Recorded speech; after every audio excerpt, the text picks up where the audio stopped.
دوسرا مطالبہ کیا ہے؟ وَأَنفِقُوا مِمَّا جَعَلَكُمْ مُسْتَخْلَفِينَ فِيهِ، اور خرچ کر دو، کھپا دو، صرف کر دو ان تمام چیزوں میں سے جن میں کہ اللہ نے تمہیں بنا دیا ہے خلافت دیا جانے والا۔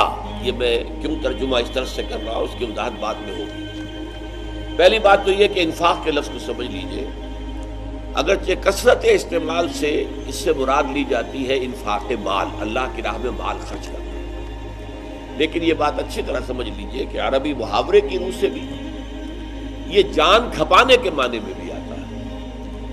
تو جان اور مال کھپا دو، جو جس کو کہ قرآن مجید میں سورہ صف میں کہا گیا ہے کہ جہاد کرو اللہ کی راہ میں جان اور مال سے، یہاں کہا گیا جان اور مال کھپا دو۔ تو انفاق، نفقہ، کسی شے کا خرچ ہو جانا، ختم ہو جانا، یہاں تک کہ کھپ جانا، مر جانا۔ نفقۃ الدراہم، پیسے خرچ ہو گئے، ختم ہو گئے۔ اور نفق الفرس، گھوڑا مر گیا یا مارا گیا، کام آ گیا۔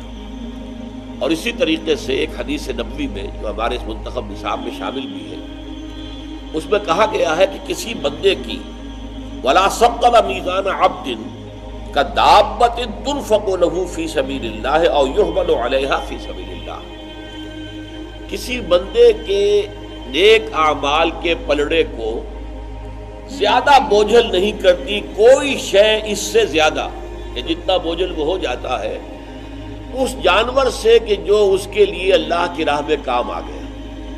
یعنی آپ گھوڑے پر سوار ہو کر اللہ کی راہ میں قتال کر رہے تھے، ایک تیر آیا اور گھوڑے کی گردن میں لگا اور وہ ختم ہو گیا۔ تو یہ گھوڑا جو ہے یہ تمہارے اس نامہ اعمال کے پلڑے کے اندر آئے گا۔ اور یحمل علیہا فی سبیل اللہ، اگر وہ کام نہیں بھی آیا تو جس پر کہ سواری کر کے اللہ کی راہ میں جنگ کی گئی ہے یہ بھی گویا کہ تمہارے میزان کے اندر شامل ہوگا، اور یہ سب سے زیادہ شے ہوگی بھاری کر دینے والی تمہاری نیکیوں کے پلڑے۔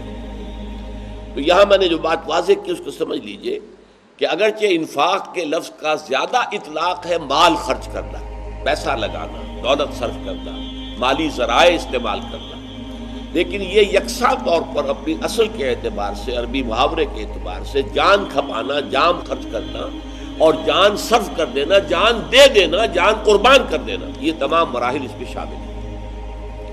تو یہاں فرمایا وَأَنفِقُوا، خرچ کر دو، کھپا دو۔ اس کے لیے دو لفظ جو ہے وہ اچھی اردو اگر ہوگی تو ہم استعمال کریں گے، انفاق مال و بذل نفس، نفس کا خرچ کرنا، یہ بذل بھی آتا ہے خرچ کرنے کے لیے۔ تو انفاق مال و بذل نفس یہ دونوں اس میں شامل ہیں۔ وَأَنفِقُوا مِمَّا جَعَلَكُمْ مُسْتَخْلَفِينَ فِيهِ، خرچ کرو ان سب چیزوں میں سے جن میں کہ اس نے تمہیں مستخلف بنا دیا ہے۔ اب دیکھیے استخلاف کہتے ہیں خلافت حاصل کر لینا، نیابت، خلافت حاصل کر لینا، اور یہ لفظ جو ہے بہت اہم ہے قرآن مجید کے فلسفے کے لیے کہ حضرت آدم کی تخلیق جو ہوئی تھی وہ خلیفت اللہ کی حیثیت سے ہوئی تھی۔ انی جاعل فی الارض خلیفہ، میں زمین میں ایک خلیفہ بنانے والا ہوں۔ تو یہ خلافت کی بات کو اچھی طرح سمجھ لیجئے۔ خلافت کہتے کسے کہ کوئی شے اور ایسی ہے کہ جس کا اصل مالک کوئی اور ہے لیکن وہ آپ کو دے دی گئی ہے امانت کے طور پر۔ سیاسی اعتبار سے اس کا مفہوم کیا ہوگا کہ جیسے فرض کیجئے کہ ہماری جو اصل حکمران تھی ملکہ وکٹوریہ تھی، برطانیہ کی ملکہ، اب اس نے ایک وائسرائے دہلی میں کھڑا کر دیا۔ ان دونوں کے درمیان ریلیشن کیا ہے؟ اصل حاکم ملکہ وکٹوریہ ہے۔ ملکہ وکٹوریہ کی طرف سے یا جو بھی کوئی مرد کوئی بادشاہ ہے تو ہز میجسٹیز گورنمنٹ یا ہر میجسٹیز گورنمنٹ کی طرف سے جو حکم آئے گا وائسرائے کا کام ہے اسے امپلیمنٹ کرنا، نافذ کرنا، اس میں وہ کوئی رد و بدل اپنی مرضی سے کرنے کا مجاز نہیں ہے۔ لیکن جہاں اصل حاکم یا حاکمہ اگر اس کا کوئی حکم نہیں ہے تو یہاں پھر وہ اپنا بیسٹ ججمنٹ جو ہے ایکسرسائز کرے کہ سلطنت کے مفاد میں زیادہ صحیح صورت کیا ہوگی، مجھے کیا پالیسی اختیار کرنی چاہیے، یہ اس کا اپنا پھر فیصلہ ہو جائے گا، وہ نافذ ہو جائے گا۔ تو اللہ تعالیٰ کی خلافت کا مفہوم کیا ہے؟ اصل حاکم وہ ہے، پہلی 6 آیات میں 2 دفعہ آ چکا ہے، لہو ملک السماوات والارض، لہو ملک السماوات والارض۔ اصل حاکم تو اللہ ہے، لیکن انسان کو اس نے خلافت دی ہے کہ اللہ کا جو حکم آئے اس کے رسول کے ذریعے سے اس کو تو نافذ کرے، اس میں کوئی رد و بدل کرنے کا اختیار 51% کیا 100% کو بھی حاصل نہیں۔ لیکن جہاں اللہ اور اس کے رسول کا کوئی حکم نہیں ہے وہاں اجتہاد کرے، کوشش کرے، جد و جہد کرے، پوری طرح ایکسرٹ کرے، اپنی ساری صلاحیتوں کو بروئے کار لا کر دیکھے کہ دین کا منشا کیا ہے، اللہ اور اس کے رسول کی نگاہوں میں بہتر شے کون سی ہوگی، لیکن اپنے اجتہاد کے مطابق پھر وہ فیصلہ کرنے کے مجاز ہے۔ یہ ہے خلافت۔ اب اس خلافت کے اعتبار سے کہا گیا کہ یہ خلافت بھی تم نے خود حاصل نہیں کی ہے۔ استخلاف جو باب استفعال کا مصدر ہوا اس سے مستخلف ہوتا تو خلافت حاصل کرنے والا، یہ اس میں فاعل ہے۔ یہاں مستخلف آیا ہے، یہ اس میں مفعول ہے جسے خلافت دی گئی۔